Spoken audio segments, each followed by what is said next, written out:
cette vidéo revue spéciale Too Faced et principalement la collection Too Femme, la nouvelle collection Too Femme de Too Faced. Je pense que le principal pour vous et le plus intéressant pour vous, c'est de savoir un petit peu les points spécifiques de cette collection parce qu'il y en a, elle va pas plaire à tout le monde, pour savoir en fait si tout simplement ça pourrait vous plaire ou pas. Voilà, que j'aime ou que j'aime pas, c'est pas là l'important. L'important c'est de savoir si ça va vous plaire ou pas. Après, si vous avez déjà fait l'acquisition de cette collection, bien je vous ai préparé 3 looks, dont le look que je porte aujourd'hui qui seront disponibles en fin de vidéo. Vous avez un sommaire aussi dans la barre d'infos à votre disposition. On commence tout de suite avec la collection Too Femme de Too Faced. J'aime bien le nom Too Femme de Too Faced. J'ai donc pris la palette, le blush et un baume à lèvres. Ça, ce sont les packaging extérieurs en carton. Donc la collection se compose avec ces 3 produits-ci et on a le mascara Better Than Sex également qui est disponible avec les papillons dessus. Je ne l'ai pas repris puisque j'ai déjà le mascara Better Than Sex, donc il y a juste des jolis petits papillons dessus. Je connaissais déjà le mascara, donc je vais pouvoir vous en reparler éventuellement. Je n'ai pas regardé de vidéo sur cette collection parce que je ne voulais pas que mes avis soient faussés. Et quand je vous ai présenté la collection, que ce soit sur Insta ou dans mon haul, vous avez été nombreux à me parler de la pigmentation de la palette. Donc justement, on va approfondir particulièrement ce point-là. Je vais vous parler de la pigmentation, etc., des fards, puisque vous avez été nombreux à me dire que la palette n'était pas pigmentée. On va en parler justement. Perso, aujourd'hui, je ne trouve pas que mon look manque de pigmentation par exemple. Donc on va en parler. Justement, il y a vraiment des choses à savoir sur cette palette, il y a des choses à savoir sur cette collection pour tout simplement ne pas être déçu, je pense. Donc j'espère que je vais pouvoir vous éclairer un petit peu dans cette vidéo. On va commencer par parler du premier produit, c'est donc le blush, le Butterfly Babe. Donc voilà, tous les packagings sont avec de jolis papillons. Je trouve les packagings très réussis, j'adore les papillons. Après voilà, bien sûr, ce n'est qu'une question de goût, mais ça, le packaging, où on aime ou on n'aime pas, perso je trouve ça très joli avec ces papillons colorés un petit peu en relief sur les produits. Après, ce sont des packaging en carton assez basiques. Le blush est proposé au prix de 29,90 € et nous avons 10 grammes de produits dans le blush. Alors on a une belle quantité de blush, je trouve le prix quand même assez important à l'achat. C'est un blush rose pêche lumineux. Il faut vraiment savoir, c'est un point important à savoir sur ce blush. Il est très lumineux, vous allez voir, je vous montre l'application après du produit. À mon sens, il n'y a pas besoin d'highlighter. Je trouve que ça fait 2 en 1. Perso, j'aime beaucoup les blushs lumineux, mais voilà, si vous n'aimez pas les blushs lumineux, par exemple, c'est pas un produit qui vous plaira. Au niveau du blush, il sent légèrement la rose, mais vraiment c'est très léger, je trouve, peut-être en comparaison avec les produits By Terry. Ici, on a une teinte rose pêche très jolie. Et les petites paillettes que vous voyez sur le dessin des papillons, c'est simplement une petite décoration, ça s'enlève avec un petit coup de pinceau, ça s'enlève et il n'y a pas du tout de paillettes dans le blush. Au niveau de la texture de ce blush, ce que j'aime beaucoup, c'est le côté fondant. C'est vraiment la nouvelle texture ultra fondante, poudre, limite crémeux, un peu à la Natasha Denona. Perso, je ne pensais pas aimer ce blush autant. Je trouve le résultat très beau, ça se fond totalement dans le teint. C'est vraiment ce genre de formule que j'aime actuellement, c'est ces formules fondantes qui fusionnent intégralement avec la peau, qui ne font absolument pas d'effet poudré. Et voilà, je trouve l'effet hyper beau. Là, je n'ai mis aucun autre produit, ni highlighter, ni bronzer. Je voulais vraiment pas du tout fausser l'effet du blush, donc je n'ai que ce produit-là sur le visage. Et c'est un énorme coup de cœur pour moi, je pensais vraiment pas autant aimer ce produit. À savoir, j'ai eu la collection avec moins 25% sur toute la collection parce qu'il y avait un bug certainement, parce que normalement Too Faced c'est une marque exclue sur Sephora et là le code promo passait. Au niveau du blush, je trouvais ça intéressant aussi de vous le comparer à 2 autres blushs que j'ai moi dans ma collection. Le premier blush, c'est le Bloom de Natasha Denona et également le blush de Nabla. C'est les Skin Glazing et je l'ai ici en teinte Lola. Ici on a celui de Too Faced, ici on a celui de Natasha Denona et ici celui de Nabla. Celui de Too Faced est légèrement plus pêche que les 2 autres qui eux tirent plus vers le rosé et c'est ce que j'aime particulièrement dans la teinte de Too Faced. Mais voilà, je voulais vous montrer éventuellement 2 autres blushs qui ressemblent à celui de Too Faced, que ce soit au niveau texture, au niveau rendu lumineux. Donc voilà, si vous n'aimez pas ces 2 autres blushs là, vous n'aimerez pas celui de Too Faced clairement. Donc dans la vidéo, je vous montre l'application du blush. Je n'ai vraiment fait que mon teint, donc j'ai mis fond de teint et poudre, mais je n'ai pas mis de bronzer, d'highlighter. Je ne mettrai mettrai pas de bronzer d'highlighter, vraiment pour vous montrer l'application du blush uniquement pour pas fausser en fait le rendu sur mon visage. J'utilise un pinceau It Cosmetics, c'est le numéro 4, c'est le pinceau blush de It Cosmetics, c'est un pinceau assez souple. Perso, j'applique toujours mon blush au niveau de la pommette en remontant sur les tempes. Voilà, j'applique toujours mon blush de cette manière-ci. Donc comme vous pouvez le constater à l'application, il y a une très belle pigmentation et c'est clairement un blush lumineux. Pour ma part, pas besoin d'highlighter avec ce blush-là. Bien sûr, on peut toujours ajouter du highlight, des paillettes, ce qu'on veut, mais je trouve que le blush se suffit vraiment à lui-même. Il a une très belle pigmentation, donc il faut plutôt y aller à mon sens avec un pinceau assez souple. Voilà, je trouve la couleur très jolie, très printanière, très fraîche. Si vous n'aimez pas les blushs lumineux, clairement ça c'est un point très important, vous n'aimerez pas ce blush. Par contre, si vous aimez ce genre de teinte, si vous aimez les blushs lumineux, pas pailletés, vous aimerez ce blush, je trouve très réussi, je pensais pas l'aimer autant. Je passe maintenant tout de suite au produit lèvres parce qu'on va terminer avec la palette, je pense que c'est le gros du sujet. Ici j'ai donc le Too Faced Heart Core Lipstick. C'est donc un rouge à lèvres, mais c'est pas vraiment un rouge à lèvres, j'appelle ça plutôt un baume teinté parce que c'est très hydratant. Ce produit-là existe en 6 teintes, il est vendu au prix de 25 €. Ici j'ai la teinte Never Grow Up, il y a donc 2,8 g de produit. Chose importante à savoir aussi, les baumes à lèvres sentent quand même assez fort la fraise, donc si vous aimez ça, comme moi, vous aimerez. Pour ceux qui n'aiment pas les produits parfumés, ça peut être intéressant à savoir. Voilà comment se présente le raisin avec un joli petit cœur à l'intérieur qui confère un effet lumineux au produit. Une fois mélangé sur les lèvres, c'est vraiment très joli. Ici, la teinte Never Grow Up, c'est la seule teinte où je trouvais pas de swatch, ni sur Sephora, ni sur aucun autre site. Donc voilà, peut-être que ça vous aidera à faire un choix si vous hésitiez entre certaines teintes. Celle-ci, c'est la 01. Il y a des teintes un peu plus orangées, plus rouges, plus rosées, plus prunes. Voilà, celle-ci, c'est vraiment la teinte nude de la collection, donc c'est clairement ce que je préfère. Je vous montre donc l'application du baume à lèvres teinté en teinte Never Grow Up. C'est la teinte 01. Je ne mets pas de crayon justement pour que vous puissiez vous rendre compte à nouveau de la teinte et du rendu de ce produit. J'aime énormément le rendu du produit, c'est pareil, je pensais pas aimer autant ce produit-là. Voilà, c'est vraiment un baume teinté très réussi, joliment pigmenté, très confortable, c'est ultra fin sur les lèvres, je trouve que ça fait vraiment une très belle bouche. Ça ne se sent pas et l'effet lumineux n'est pas du tout irisé, pailleté, voilà, c'est très élégant, j'aime énormément.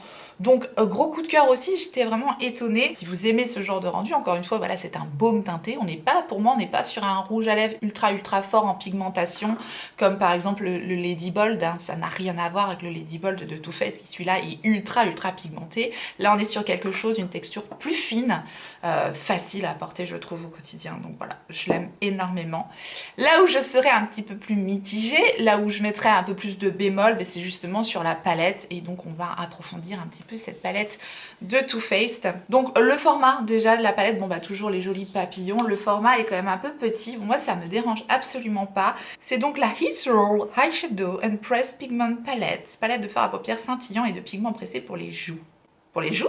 D'accord. Alors, eyeshadow, Too Faced, c'est les yeux, pas les joues. Bon, bref, c'est un détail. La palette est donc proposée au prix de 45 €. On a ici 14 fards pour un poids total de 9,2 g. Et pour la palette, c'est pareil. Il y a une légère odeur de fleurs, un petit peu de rose. Enfin, ça sent le printemps et c'est très léger. J'adore l'odeur de la palette, pour le coup. C'est vraiment très léger. Je vais vous décrire un petit peu les fards de la palette, parce que je pense que pour pas être déçu, faut savoir ces choses-là avant d'acheter la palette, voilà. Parce que si vous commencez par swatcher les 3 premiers fards, vous allez vous dire la palette n'a rien dans le ventre, clairement. Oui, je suis d'accord.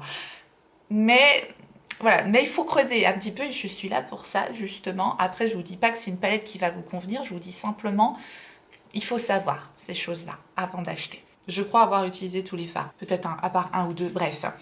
Ici, on a un fard mat crème, le fard basique mat crème qui je trouve est très pratique dans une palette, qui va nous servir à estomper tous les fards, qui va nous servir à poudrer l'arcade sourcilière, donc il est très bien. Ici, vous le verrez sur les swatchs, ce sont 2 toppers. Les toppers, ce sont des fards qu'on va utiliser par-dessus d'autres fards ou ce sont des fards qu'on va utiliser seuls pour avoir un effet de transparence sur la paupière. Donc clairement, on n'a pas de fard lumineux de dingue ici. On a 2 toppers. Perso, j'adore ce genre de fard. Je trouve que ça ajoute un petit quelque chose au maquillage sans en faire trop. C'est un effet fin, scintillant que j'aime beaucoup. Donc voilà, il faut le savoir, ce ne sont pas des fards ultra pigmentés, ces deux fards-ci, ce sont des fards en transparence et je pense qu'on peut les voir ici. Donc c'est sûr que quand on commence par swatcher ces 3 premiers fards là, on se dit la palette n'a rien dans le ventre. Ici on a un fard bleu mat qui est un fard très doux, très pastel, donc encore une fois on peut imaginer que la pigmentation n'est pas importante. Un fard mat bleu pastel très pigmenté, il y en a très rarement, c'est une couleur douce et on peut venir intensifier cette couleur-ci en mettant un crayon bleu pastel en dessous pour voilà, intensifier l'impact du fard mat, ou sinon il faut vraiment l'appliquer bien en aplat. Je vous montre dans un des tutos comment j'applique le fard en aplat sur la paupière, ensuite je rajoute ce topper là par dessus. Je trouve que la combinaison des deux est très jolie encore une fois, donc voilà. Il faut savoir aussi utiliser ce genre de fard. Les fards pastels ne s'utilisent pas comme n'importe quel autre fard et les toppers, bah voilà, c'est assez particulier également. Ce fard-ci n'est pas non plus très pigmenté et c'est un fard un petit peu particulier. C'est un fard mat avec de très légères petites paillettes dedans.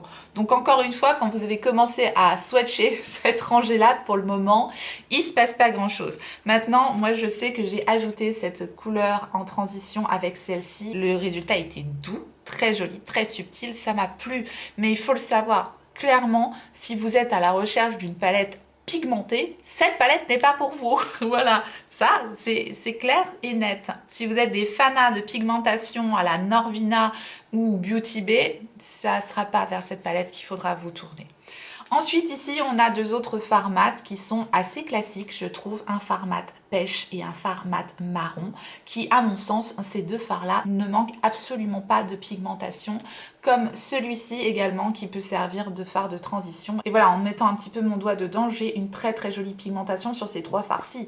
Donc ici on a des fards très classiques qu'on retrouve dans pas mal de palettes, mais voilà, ce grand fard là de transition qui est un peu plus grand, qu'on utilise sur pas mal de looks, je trouve ça bien de l'avoir fait un petit peu plus grand. Ici on a donc un fard métallique, c'est une autre texture qu'on retrouve également dans cette palette. C'est un fard métallique, un petit peu framboise, lumineux, très joli, qui manque absolument pas de pigmentation. Comme son voisin qui est le fard framboise de la palette, celui avec lequel je me suis maquillée également aujourd'hui.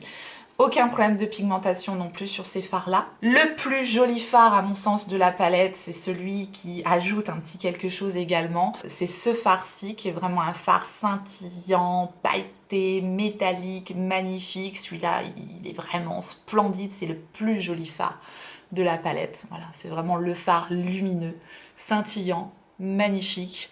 Mais attention, c'est ce genre de fard un petit peu granuleux, comme on retrouve ces fards dans la palette Urban Decay, qui était la Stone Vibes, si mes souvenirs sont bons. On retrouve vraiment ce genre de fard dans la Stone Vibes. Donc voilà, n'achetez pas la palette uniquement pour ce fard-là. Si vous avez la Stone Vibes, vous en avez toute une rangée de fards de ce type.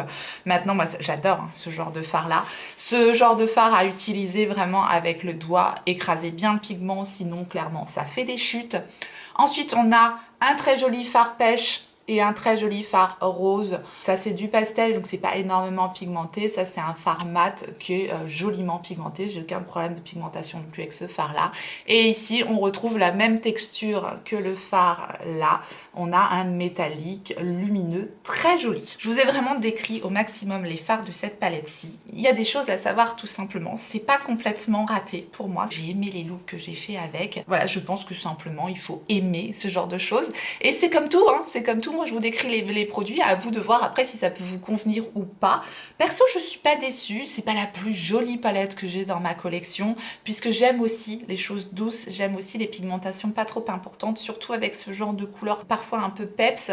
J'aime avoir des choses un peu plus douces. Là, j'ai fait un look total rose et j'aime le fait que ce soit un peu plus doux. D'ailleurs, j'ai travaillé les fards avec des pinceaux assez souples pour justement ne pas avoir trop d'impact. Je sais pas si vous voyez à côté de mon doigt, la taille des fards est vraiment tout petite. La palette est assez compacte, donc voilà, ne soyez pas étonnés non plus si vous connaissez pas ce format de palette-ci. Je crois que c'est le même format que sa palette Teddy Bear que je n'avais pas eu. C'est pas les formats qu'on avait l'habitude de voir avant avec Too Faced. Maintenant, moi, ça me dérange pas. Voilà, on peut largement mettre le pinceau dedans. Je vous ai vraiment décrit de façon approfondie le rendu des fards, ce que je pensais de la texture des fards. À mon sens, c'est clairement pas une palette qui fera l'unanimité. Pour toutes les précisions que je vous ai données par rapport à cette palette-ci. Et j'espère que ça vous a aidé si jamais vous hésitiez à prendre cette palette ou pas, savoir si ça peut vous correspondre. Puisque, bien heureusement, on n'a pas tous les mêmes goûts. En conclusion, je dirais que c'est une jolie palette printanière, que le packaging est adorable. Si on parle de prix, c'est quand même pas donné. On n'a qu'une palette en carton, très jolie, certes avec les papillons. Voilà, je pense que c'est vraiment une palette à prendre comme tout, hein, j'ai envie de vous dire, avec un petit code promo ça passe toujours mieux. Au niveau du mascara, vous allez voir, je l'utilise, c'est celui que je porte aujourd'hui. Là j'ai le Better Than Sex version waterproof. Et ils ont ressorti en fait le Better Than Sex avec des jolis papillons. C'est le Better Than Sex de base et le Better Than Sex waterproof aussi. Il y en a un rose et un bleu. Voilà, je ne l'ai pas repris puisque j'avais déjà celui-ci. C'est un très bon mascara qui apporte beaucoup de volume et de longueur. Il a excellente réputation. Perso, je l'aime beaucoup.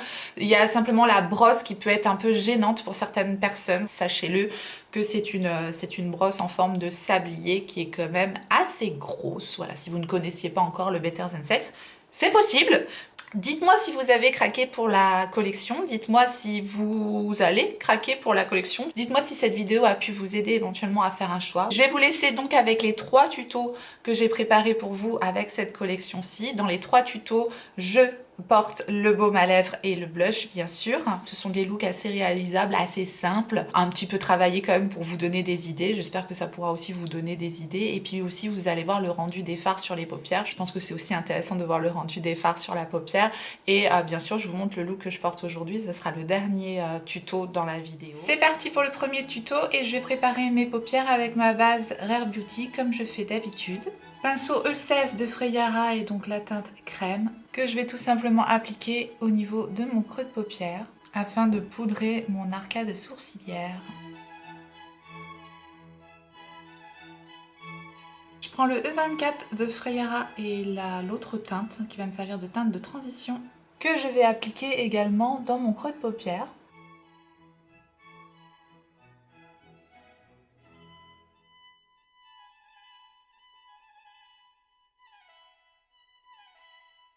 Je vais descendre cette même teinte au niveau de mon coin interne et au niveau de mon coin externe.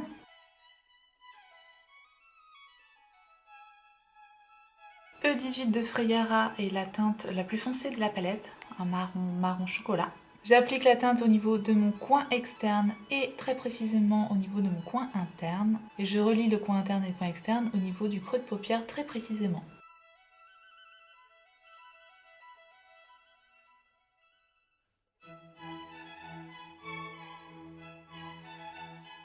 E22 de Freyara est la teinte turquoise de la palette que je vais appliquer sur la partie restante de ma paupière.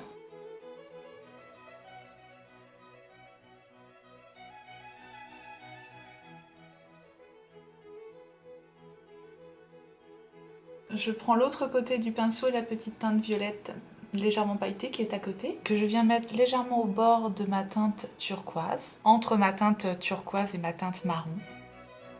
Je prends le topper directement au doigt et je viens le rajouter par-dessus mon turquoise mat pour apporter de la lumière juste au centre de la paupière. Je prends le E23 de Freyara et je reprends le même topper et je viens juste le placer en coin interne et au niveau de mon arcade sourcilière.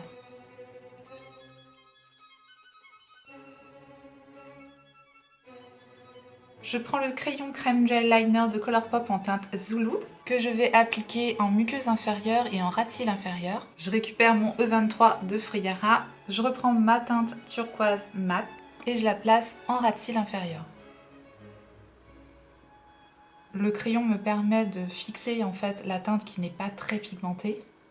Donc ça permet de faire ressortir la teinte. Avec le 226 de Zoeva, je reprends mon marron foncé que je place très précisément au niveau de mon ras de cils inférieur. Je le place vraiment uniquement au niveau du coin externe. Et voilà le résultat final avec le mascara. Cette fois j'ai mis le Hourglass, le Caution Extreme Lash Mascara. Alors c'est parti pour le deuxième look. J'ai préparé mes paupières comme d'hab avec ma base Rare Beauty. Et j'en ai profité aussi pour poser 2 scotch. Je vais donc prendre le crayon Killer Liner de Too Faced en teinte caramel. Je vais l'appliquer en muqueuse inférieure, en ras de cils inférieur, en ras de cils supérieur et je vais donc tracer un liner assez graphique.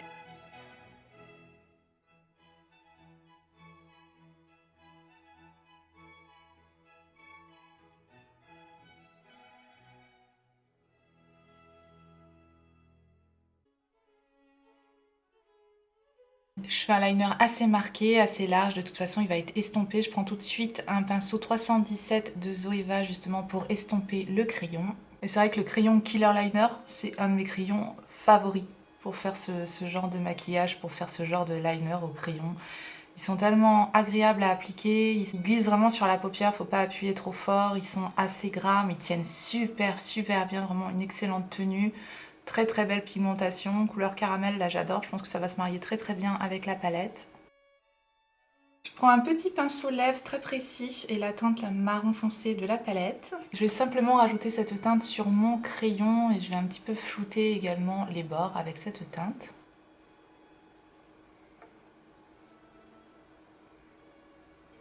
Donc au niveau du ras de cils supérieur et également au niveau du ras de cils inférieur. Ensuite, je prends la petite teinte caramel et un pinceau boule Zoeva de le 230 de Zoeva. Je vais uniquement flouter les bords de mon liner avec cette teinte. Donc au niveau du coin externe et également au niveau de la paupière mobile. Donc je remonte petit à petit. Par contre, je reste vraiment au niveau du quart externe de la paupière mobile. Et je remonte un tout petit peu au niveau du creux de paupière. Je descends également cette teinte au niveau du ras de cils inférieur. Le Morphe 507 et la petite teinte pêche de la palette. Je vais travailler au niveau de mon creux de paupière en remontant au niveau de mon coin externe pour estomper la teinte que je viens juste d'appliquer. Je pense que vous pouvez le voir à l'application, la teinte se travaille très bien et elle manque absolument pas de pigmentation, je trouve. Je trouve ça très joli. Je m'arrête environ à la moitié de ma paupière avec cette teinte. Je prends ce topper avec mon petit doigt et je vais l'appliquer au niveau de mon coin interne, premier quart de ma paupière mobile. Voilà, appliqué au doigt, je trouve ça super joli perso. Je sais pas si on verra bien à la caméra, mais c'est très doux, c'est très frais. Je reprends juste mon pinceau Morphe histoire de flouter au niveau du centre de ma paupière pour pas que ça fasse de démarcation. J'enlève les scotch.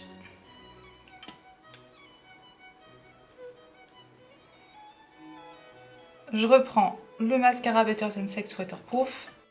Voilà le résultat avec le mascara et j'en ai profité pour ajouter le crayon Killer Liner en teinte caramel au niveau de ma muqueuse supérieure parce que j'avais oublié. Et donc voilà le résultat final. Bien sûr, je porte toujours le Never Grow Up, donc le baume à lèvres de Too Faced, et également le blush, dans les 3 looks de toute façon. Pinceau bébé 204 et la teinte crème de la palette. Et donc j'applique cette teinte crème dans mon creux de paupière, arcade sourcilière pour poudrer ma base à paupières. Ça va me permettre d'aider à estomper mes farbes comme d'habitude. Je trouve cette teinte crème parfaite pour ça. Je prends un pinceau de Beauty Bay, le Round Blend, et je prends la teinte rose qui est ici, que je vais appliquer de façon très diffuse dans mon creux de paupière. Je prends le pinceau M506 de Morphe et la teinte Fuchsia que j'applique uniquement au niveau de mon coin externe en formant un petit triangle. Et je remonte légèrement dans mon creux de paupière. « 234 de Zoeva, je viens prendre ici la teinte rose irisée de la palette que j'applique au niveau de mon coin interne. Premier quart de ma paupière. Je prends la très jolie teinte ici directement avec mon doigt, parce que c'est vraiment le genre de teinte à utiliser uniquement avec le doigt. Parce que c'est assez friable comme texture, donc il faut bien écraser le pigment sur la paupière. Et donc je vais l'appliquer au niveau du centre de ma paupière. Je prends l'autre côté de mon pinceau 234 de Zoeva et je prends la teinte ici que je vais appliquer entre ma teinte du milieu et mon coin externe tout simplement, pour faire une jolie transition. 226 de Jessup, je reprends ma teinte fuchsia qui va me servir à souligner mon ras de cils inférieur, très précisément. Pinceau JH38 de Morphe Jaclyn Hill, je reprends ma petite teinte rose toute douce et elle va me servir à estomper mon ras de cils inférieur. Je rajoute le crayon Zoeva en teinte Meat, en muqueuse inférieure. Je rajoute le mascara et voilà le résultat final avec le mascara. Le Better Than Sex version waterproof. Voilà pour les 3 tutos que je vous ai proposés dans cette vidéo. J'espère que ça vous aura plu. N'hésitez pas à me dire lequel vous avez préféré. Voilà, j'en ai terminé avec cette revue spéciale collection Too Femme de Too Faced. J'espère que cette vidéo vous aura été utile, j'espère que ça vous a plu, que vous avez passé un bon moment. Et si tel est le cas, laissez-moi un petit like en dessous de la vidéo pour me le faire savoir. Si vous n'êtes pas encore abonné, eh bien abonnez-vous, bienvenue, activez votre clochette pour savoir quand est-ce que je ressortirai une vidéo. Et en attendant la prochaine, n'oubliez pas, on n'a qu'une vie. Et moi je vous fais des gros bisous.